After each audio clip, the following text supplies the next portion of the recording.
Hey, how's it going? It's Walsh here, sick as always. Welcome to episode 16 of the Keepers of the Flame League here on Ruthless SSF. We are level 87. I think I'm just going to focus on hitting level 88 today. I'm also wondering if maybe I should go try and fight like Shaper or Elder with this character. I feel like Elder should be fine just because Elder's not really a hard fight. But Shaper, I'm not really sure about. The upside with Shaper is Shaper will actually hit the totems where Elder really won't, except for like one or two of his attacks. So it's going to make my DPS kind of awkward, but it should be fine. But anyway, I hope you enjoyed the video, and I'll see you near the end. My original expectations for this character was just going to be like, it farms low tier maps pretty quickly, it doesn't die very often, and I just farm like, a bunch of tier 10s or whatever, and then switch back to Earthquake to do my Guardians and my Conquerors and stuff like that. I'm pretty proud to say that it's not the case at all. This character not only farms tier 16, but I'm mostly doing 15 just because, I don't know, like Desert Spring is just such a good map in Ruthless. But yeah, mostly doing tier 15s, and I'm actually killing Guardians and Conquerors pretty efficiently on this build. I'm not going to sit here and say it kills them really quickly. This isn't like a 5 million, 6 million DPS build or anything like that. But whenever the totems actually do get hit, they actually chunk the enemy for a pretty good amount of damage. I'd also like to point out we are on a 5 link, and I have like 5 or 6 points doing little to nothing. I mean, not nothing, but just not what I want them to be doing. We're still hunting for a cluster jewel, and of course, as you saw 2 clips ago, we actually got a mine cluster jewel, which is pretty unfortunate. I'm getting like everything I need to make a really strong miner, but I'm going to try very hard to not do that. Now, don't get me wrong, I love trap and mine characters. I mean, ever since starting Ruthless anyway. But, like, I play, like, 1 to 2 of them every single league, and I still might end up playing 1 or 2 this league, but I'm trying to hold off for as long as I can. I decided to waste some money on a jewel, just in case, if it hit, like, 2, like, insane notables, maybe that'd encourage me to roll one sooner. But luckily it failed, and I wasted all my money, so that's not gonna happen. The tree really hasn't been giving me any good, like, loot at all, which is fine. I mean, it's giving me some currency here and there. I had a bunch of scarabs up, so I figured I'd do a 3-to-1, try to hit some strongbox nodes or delirium nodes. I didn't really hit anything too crazy, but we did get one, oh sorry, 2 delirium. I talked a little bit about King's March at the beginning of the league, and I still have the same opinion that overall it's a very positive thing for Ruthless in my opinion. I still want it to be nerfed. Like I said, I've talked about this a little bit in the early league, but a couple people have asked me about what I think about King's March. And overall, I think it's a very healthy and good thing for the community, a good thing for the game. I still strongly believe it needs to be nerfed. I think at most we should have 2 boats, or at least make the minimum shipping time like 2.5 or 3 hours. I think that would make a very big difference.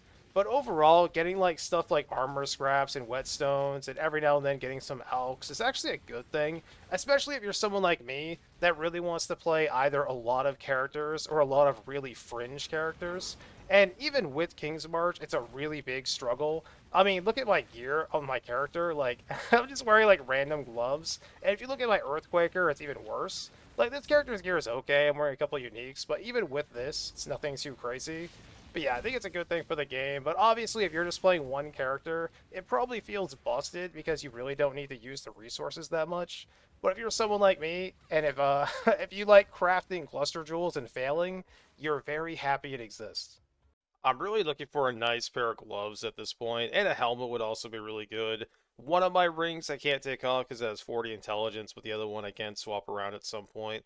It does have cast speed on it, but I mean, it's not that big of a deal. At this point, I'm just trying to stay alive. Hey, look at that, Superiority Chaos. Probably never going to use that, but whatever, it's still pretty cool. Anytime I do get the Mudman fight, I am going to do it, just for the off chance of getting the gloves. I'm still not entirely convinced I want to use them on this character, but if I get them, that'll give me more information because I can actually like test them out, see what they feel like, and all of that. I just don't want to go like, I don't know. Well, we'll see. We'll see. I don't want to talk too much about it just in case I do drop them or whatever. But like I said, if I drop them, we will test them out. I ended up dropping a Herald of Thunder, which is fine. Again, probably will never use it. But like, what's nice about the Heralds is every once in a blue moon, you'll actually have a character that needs one of the Heralds, and when you do actually have it sitting in your stash, it really does make you feel a whole lot better. I got some key requisites saving up. Don't really have any singular scouting reports right now, so I'm just kind of saving them up. I ended up dropping a nice little Veritania map, which is nice. I do want to try fighting Cyrus. I don't know if I want to like risk wasting a couple portals using this character to try it out. But if I'm being honest, I probably will because why not? Thinking a lot about my Aberrat's hooves, it is a very rare item, especially in Ruthless SSF.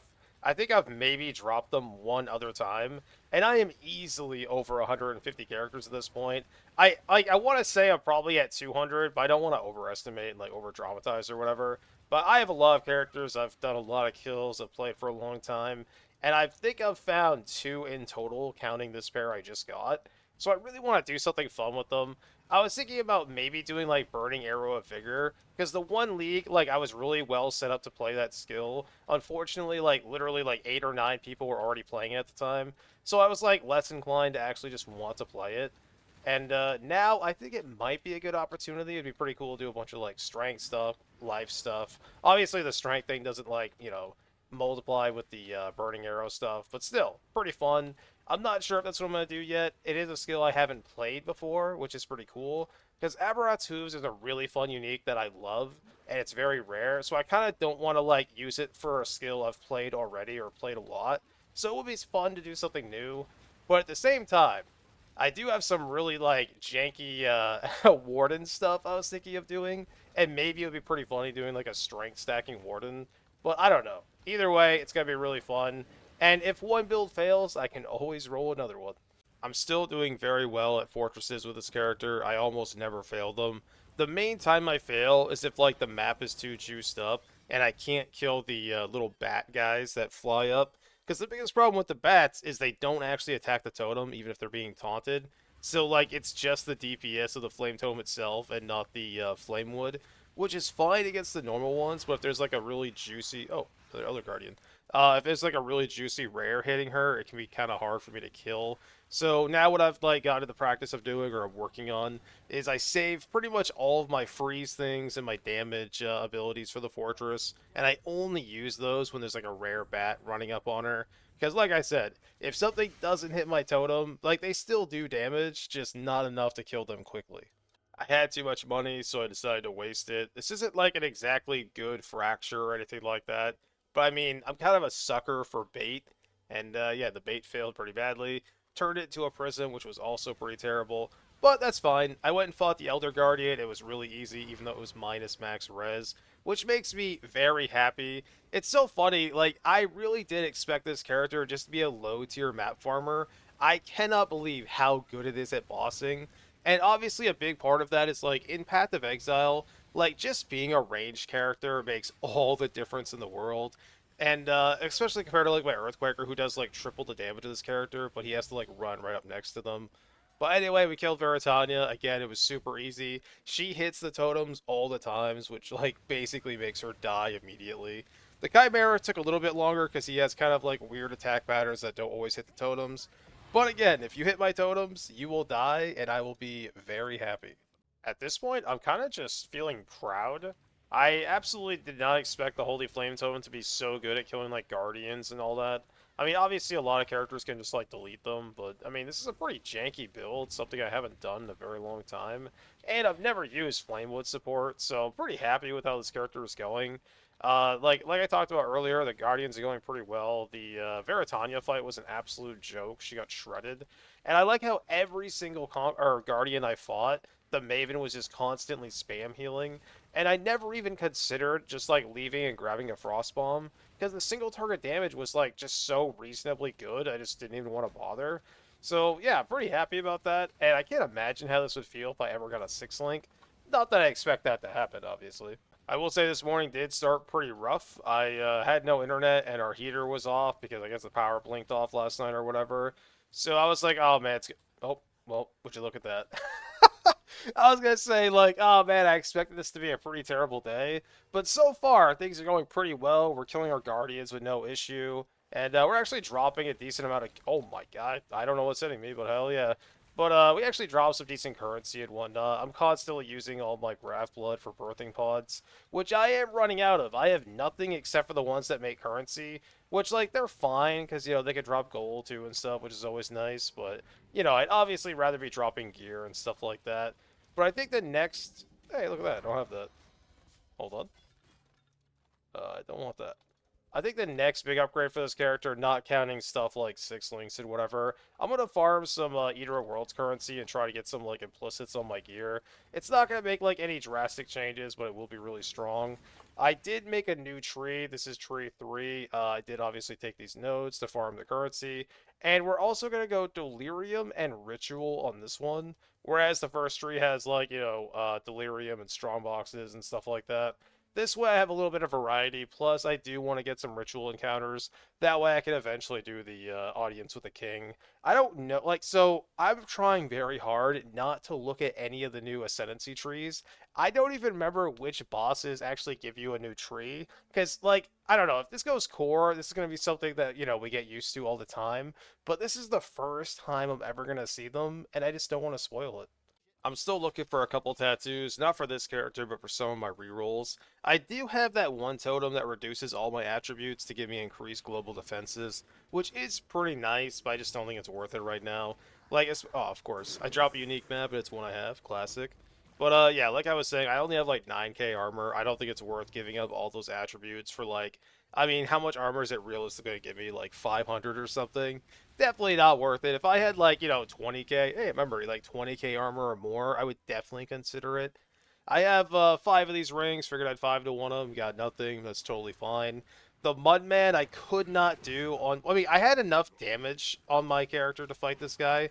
The problem is it's physically impossible for me to survive the Mud phase without a movement skill on him, but on the Ascendant, sorry. But on my Earthquaker, he can actually tank it because I can just constantly heal myself with War Cries. So yeah, I did die a couple times doing that, but like I said, it's just because of the mud phase. Especially without a movement skill, it's very hard to survive. Got a nice little leveling ring, which I'm probably, I don't know. I was gonna say I'll never use, but I mean I'll definitely use when leveling. But other than that, it's not too helpful for me. Hey, Cold to Fire, why not? Hey, made as far as the video, I just want to say thank you so much for watching. I really do appreciate it. I am level 88, 35% of the way to 89. I'm actually really impressed with how fast this character is leveling up. Like I said, I've said it every video, I very rarely die. And I also want to say the Detonate Mines of Wave of Conviction is way less annoying than I thought it would be. Because you have to realize, I also dropped Flame Wall, because to be honest with you, it does almost nothing for this character. Like, yeah, it kind of helps the DPS of the Flame Totem itself, but it does literally nothing for the other projectile, because it doesn't actually pass through it. Or at least that's how it looks. I've tried testing it, it doesn't visually change, and usually it does, but I don't know. Either way, I'm not trying to do another 4-button build. Maybe against like Pinnacles or something, I might put it back on. I mean, it's still on my character, I just don't have it on my slots here. So yeah, maybe I'll put it back on for big fights like that, but for general mapping, no thank you. I don't want to go back to playing a 4 or 5 button build like my Earthquaker. I like my nice, relaxing 1 button gameplay, especially when I'm just trying to farm currency. My gear has not changed. I did, however, get the damage penetrates 4% fire res on my helmet, which is pretty funny. Obviously, this helmet could be a lot stronger, but I am not complaining. Added fire, fire pen, got some life, got some armor, got some res. Pretty decent, and my body armor is still the same. I'm so tempted to exalt it, but I just know if I do, I'm gonna hit a life modifier and completely brick it. So I don't want to take that chance right now. It's pretty good for right now. I love this shield, and like, I don't know. People keep telling me to go for the other version of the build where you use, the Infernal Mantle or whatever and all that stuff. But I really just want to see how far can I take blood magic totems. I mean, when was the last time you used a Tukuhama's Fortress and a Zoph's Blood?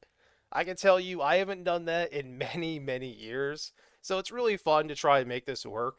Also, I do just want to point out the entire point of this character is the try and play Holy Flame Totem of Ire. So it doesn't make any sense to use Rejuvenation Totem instead. I understand I understand the mindset of like, oh, you're playing a skill. Well, if you do this instead, your build will be better. But for me, it's not about figuring out what's the best skill or what's the best version of my character. For me, the challenge is take something that isn't used or isn't used very often and see how far you can take it. In terms of maps, we are at 214 red, 120 yellow, and still 109 white. Haven't really changed anything on my tree too much. We're still farming for the Eater World stuff and whatever. I do have Ritual. Haven't really seen any yet, but I mean, it is what it is.